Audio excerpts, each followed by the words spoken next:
Le projet de développement communautaire PDC a démarré en février 2009 avec pour objectif principal de soutenir la mise en œuvre de la stratégie nationale pour la réduction de la pauvreté au Togo. Le projet est financé par la Banque mondiale et intervient principalement dans les zones rurales pour financer les priorités de développement des communautés à la base. En dehors des infrastructures socio-communautaires de base, le PDC finance également un programme de cantine scolaire, des activités génératrices de revenus et un programme d'appui au renforcement de la sécurité alimentaire. À la fin 2010, une nouvelle composante a démarré pour offrir des travaux à haute intensité de main-d'œuvre aux jeunes dans le cadre de la protection de l'environnement.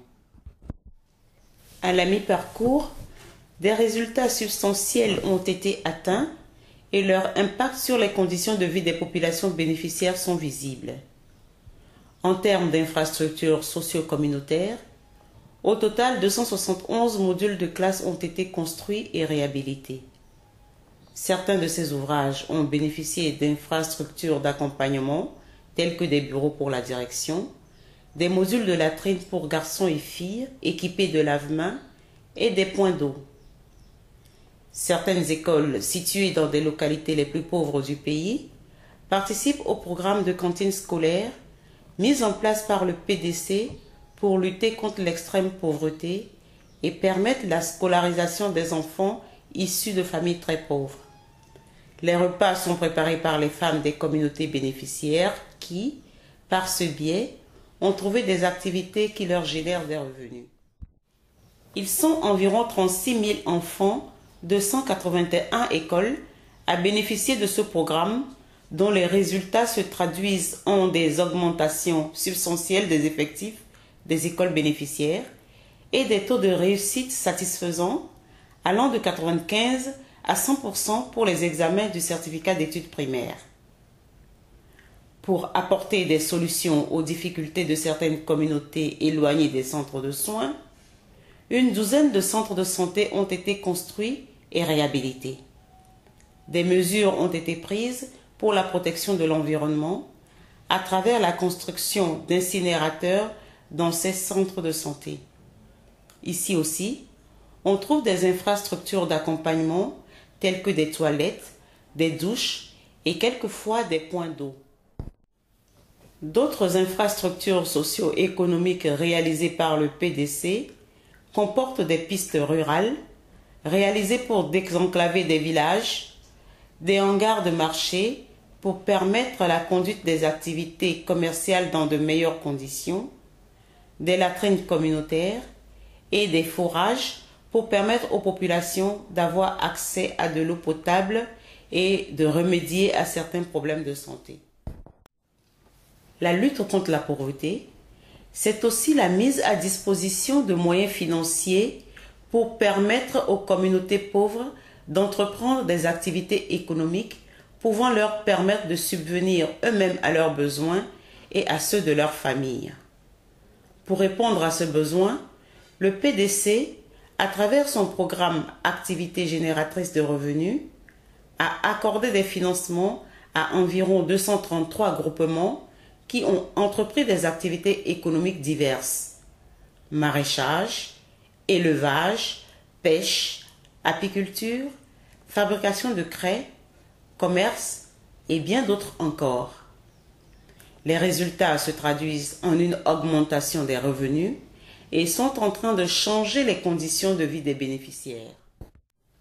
C'est l'exemple du groupement des maraîchers de Dagne qui, grâce au financement du PDC, a vu son rendement passer de 6 millions la saison avant le financement à 11 millions de francs CFA la saison après le financement.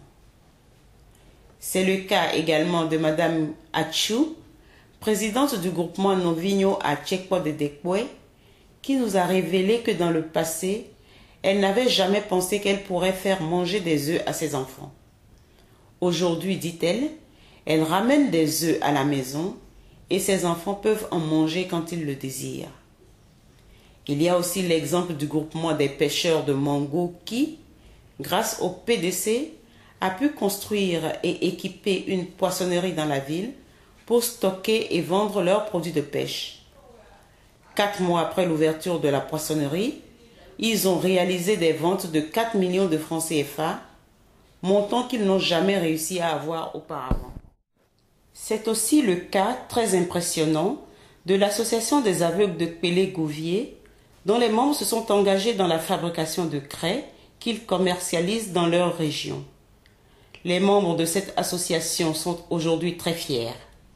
Pendant longtemps, ils ont été considérés comme n'étant pas utiles pour la société, mais aujourd'hui, ils ont des revenus, ils participent à la popote, et plus important encore, ils sont devenus des employeurs et recrutent des gens qui sont rémunérés.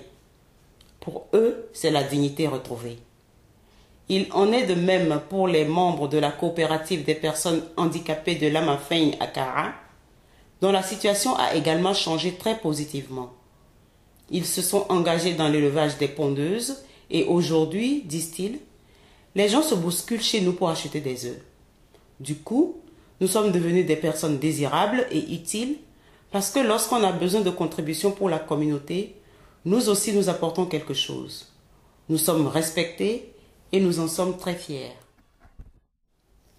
La récente crise alimentaire mondiale a eu des effets sur plusieurs pays, dont le Togo, où les populations en ont ressenti les effets qui s'étaient traduits, entre autres, dans la hausse des prix des céréales, aliments de base des Togolais. Le projet de développement communautaire a contribué à la recherche de solutions à ce problème. Au total, 4 275 tonnes d'engrais et 304 tonnes de semences améliorées ont été achetées et mises à la disposition de 14 000 agriculteurs sur le terrain. Les résultats obtenus, ajoutés à certaines dispositions prises par l'État, ont contribué à améliorer la sécurité alimentaire dans le pays. Plusieurs groupements bénéficiaires de ce volet du projet ont vu leur production céréalière doubler, passant d'environ 0,8 tonnes à l'hectare à 1,8 voire 2 tonnes par hectare. La conséquence immédiate, c'est le maintien du prix des céréales à un niveau abordable sur les marchés, une meilleure sécurité alimentaire pour les populations et, dans une certaine mesure, une amélioration des conditions de vie des producteurs malgré quelques difficultés à écouler les grandes quantités de céréales produites.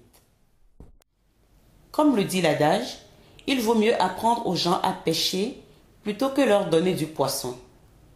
La philosophie du projet de développement communautaire consiste avant tout à doter les communautés bénéficiaires de capacités suffisantes pour leur permettre de prendre en charge leur propre développement et pouvoir mettre en œuvre elles-mêmes leur projet de développement communautaire. Dans ce cadre, des formations diverses ont été organisées à l'endroit d'environ 6 718 personnes, dont 2 666 femmes qui sont membres des comités villageois de développement et des groupements bénéficiaires du projet.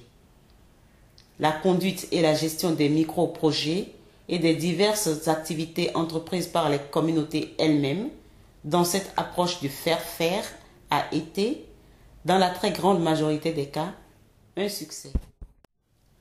Comme on peut le remarquer, les actions menées par le projet à mi-parcours sont édifiantes.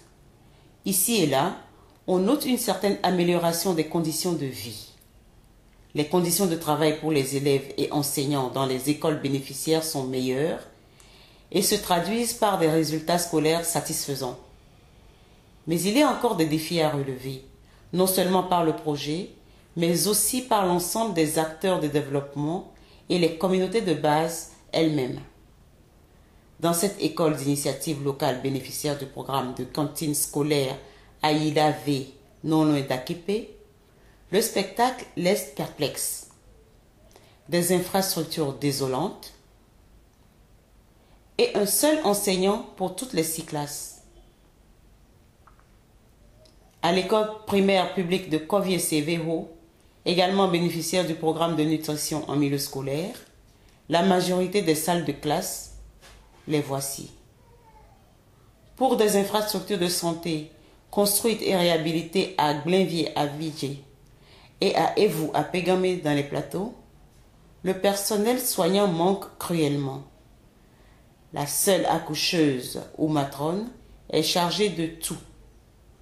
En plus d'accoucher, elle est infirmière, pédiatre, médecin généraliste et travaille du lundi au dimanche. Le bilan du projet à mi-parcours révèle qu'environ 70% des ressources ont été déjà décaissées et que des efforts considérables ont été entrepris pour améliorer les conditions de vie des populations les plus pauvres. Des résultats encourageants ont été atteints et leurs impacts sont visibles. La détermination des communautés à se prendre en charge, à s'approprier les ouvrages réalisés et à les entretenir est très forte. Mais les attentes et les défis à relever sont aussi visibles. Le PDC a encore une durée de vie de 18 mois et il est important que des efforts se poursuivent et soient coordonnés davantage avec l'ensemble des acteurs pour contribuer à améliorer la situation des pauvres et les sortir de l'extrême pauvreté.